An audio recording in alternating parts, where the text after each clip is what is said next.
আমাদের বাড়ির পাশের জমিটাতে শীতকালীন বেগুন করেছিলাম, আর পাশাপাশি সাথী ফসল হিসাবে লাউ বুনেছিলাম।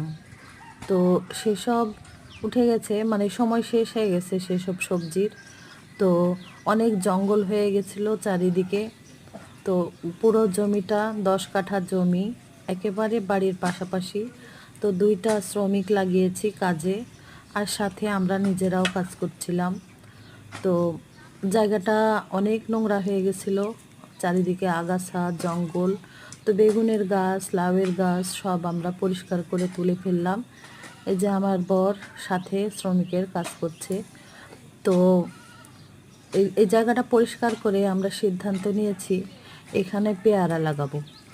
আর পেয়ারা লাগালে পরে 1-2 বছর যখন গাছ ছোট থাকে তখন কিন্তু এইখানে পাশাপাশি সাথী ফসল হিসাবে অন্য কিছু লাগানো যাবে।